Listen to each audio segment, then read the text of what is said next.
Hello, so this video is a must watch for all those CA foundation students जिनको business law के answers लिखने में problem है या आपको लगता है कि you are not sure about your format. So let me tell you कि जो मॉड्यूल में फॉर्मेट दिया है वो एकदम अब्सर्ड है.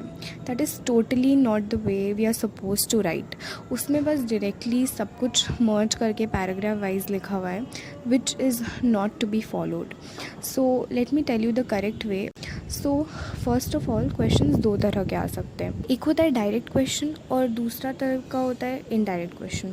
सो डायरेक्ट क्वेश्चन बहुत ही ईजी हो जाता है, ठीक है, और वो कम मार्क्स का भी होता है. तो उसमें आपको बस 2 स्टेप्स लिखना होता है. सेक्शन आता है तो लिखना, नहीं आता है तो बस ऐसे लिखना कि as per the provisions of this section this chapter. और फिर नेक्स्ट में प्रोविजंस कोट कर देना इन पॉइंट्स. ठीक है, पॉइंट्स में लिखना बहुत ज़रूरी है, पैराग्राफ्स काफ़ी क्लमजी हो जाएगा. ठीक है, तो ये तो हो गया. अब मेन चीज़ होता है इनडायरेक्ट क्वेश्चंस, क्योंकि इनडायरेक्ट क्वेश्चंस में बहुत स्टेप्स होता है और वो बहुत हाई मार्क्स का भी होता है.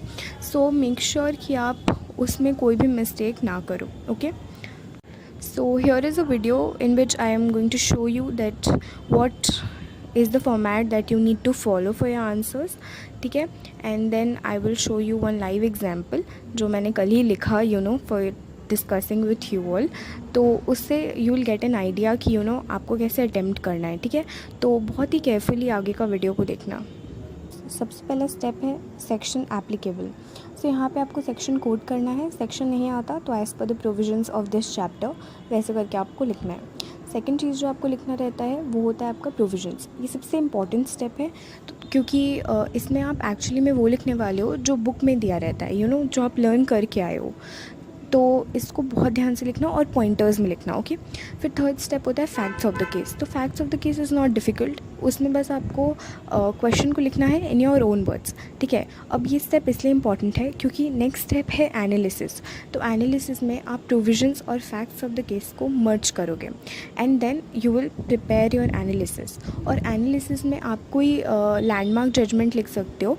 ठीक है, जैसे जो भी लैंडमार्क जजमेंट होता है, जैसे फॉर एग्जांपल मोहरी बीबी वर्सेस धर्मदास घोष और Carlill versus Carbolic Smoke Ball company. तो इस तरह का जो भी लैंडमार्क जजमेंट्स है वो आप एनालिसिस में मेंशन कर सकते हो. एंड लास्टली आपका कंक्लूजन होता है. तो कंक्लूजन में आपको लिखना है एग्जैक्ट चीज़ जो क्वेश्चन पूछ रहा है, जैसे कि मैंने ये एग्जांपल दिया है. सो एग्जैक्ट उस चीज़ से आपको फिनिश करना है आपका question and that is how it is done. Now let us discuss one question. So you see, this is question number 7 and I have solved it the way I solved my answers in the exam. और ये पूरा detail में है. Check this answer out और आपके जो भी queries है रिलेटेड टू द आंसर वो सब सॉल्व हो जाएंगे.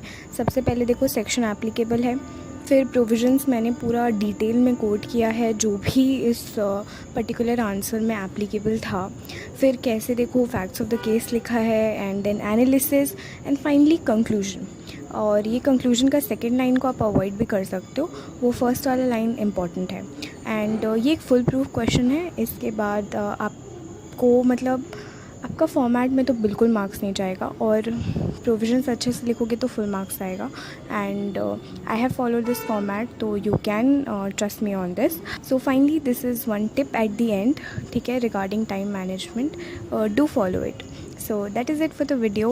If you find it helpful, do like and comment. Thank you for watching.